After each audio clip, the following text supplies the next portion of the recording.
welcome back to Questions Over Coffee. My name's Kevin Smith. Good to see you again.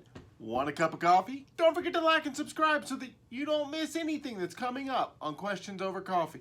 If you have a comment or a question, leave in the section below. We'll get to it just as fast as we can. Today's question comes from Joseph Luppens. Joseph writes, in this biblical verse, and in many discussions about it, the central idea is that we formulate a plan but acknowledge that the plan will proceed only if God wills it. But how do we know if God will allow a plan to unfold?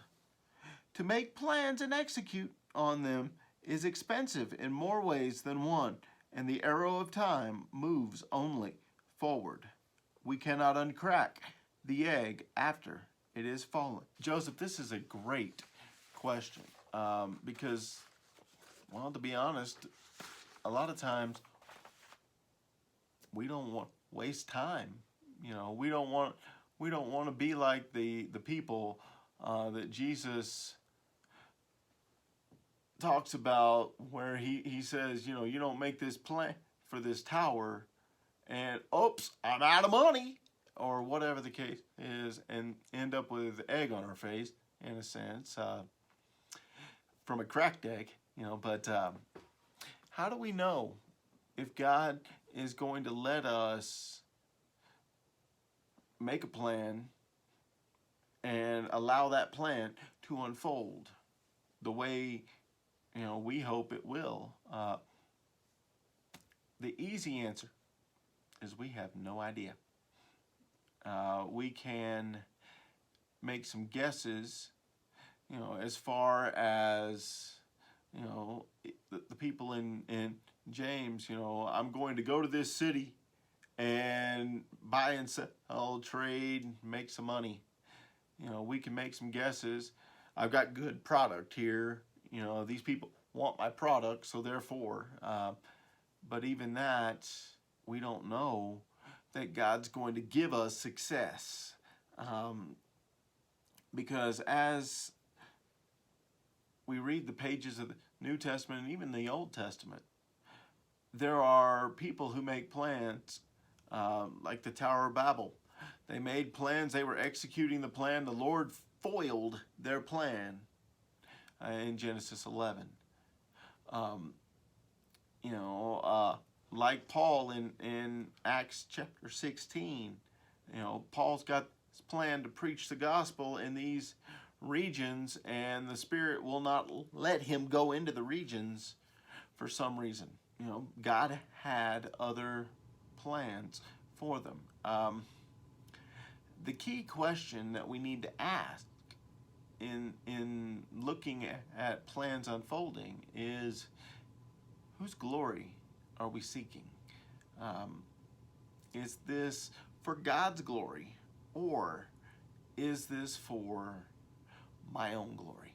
And sometimes we don't actually see the answer to that until after the fact, because while we're in the middle of it, we can rationalize that this case, whatever it may be, is for God's glory.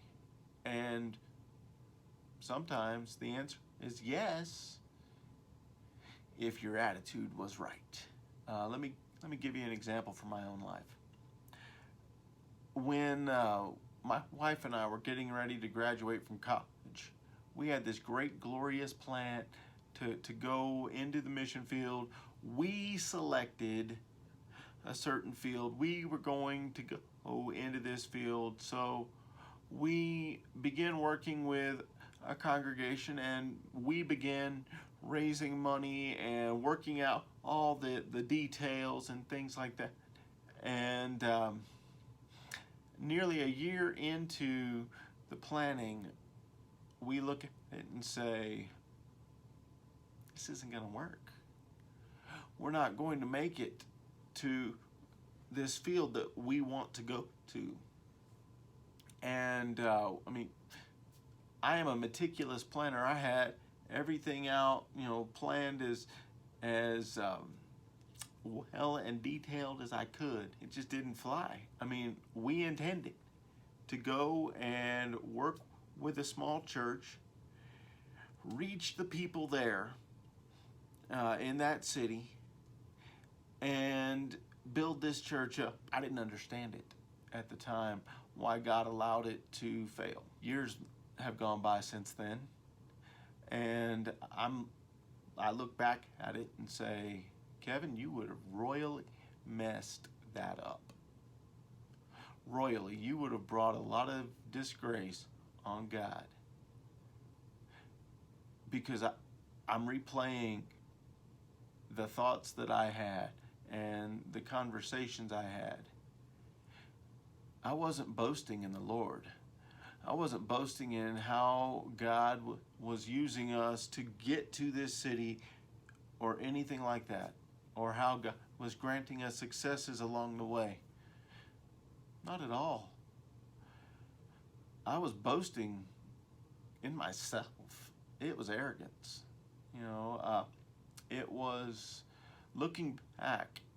The subject of my sentences was not God. The subject was I, or sometimes we. It was about me, about what I could do. And even when the plans were about to fall, I looked and said, oh, I am going to have a lot of egg on my face. And it was an expensive fall in time, in preparations, in money that we spent on gas for fundraising and things like that, in reputation, things like that. But looking back, the reason God didn't allow it to unfold the way that the plan was laid out was, quite frankly, it wasn't for His glory. What was for His glory was to allow us to fail, because I needed to be humbled. I don't know if those are the type of plans that you are referring to, Joseph, but the long of the short, or short of the long, however that goes, is for whose glory are the plans laid out honestly, without rationalization? Whose glory are we seeking? Now, sometimes when we have a plan and it is for God's glory, and it truly is for God's glory, like Paul in Acts 16, sometimes God has other plans in mind that He wants, and we need, like Paul, to submit to those plans, or like Jesus in the garden, say, not my will, but yours be done. I have a question for you.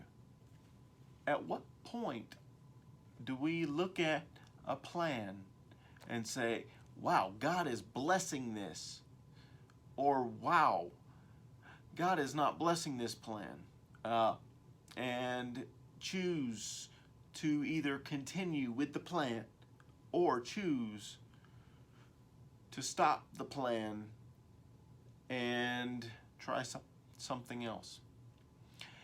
At what point do we make this decision? And how do we go about making this decision? Leave me a comment in the section below. Don't forget to like and subscribe so that you don't miss anything that's coming up on Questions Over Coffee. Thank you for our time together today. I look forward to the next time. Keep pressing forward.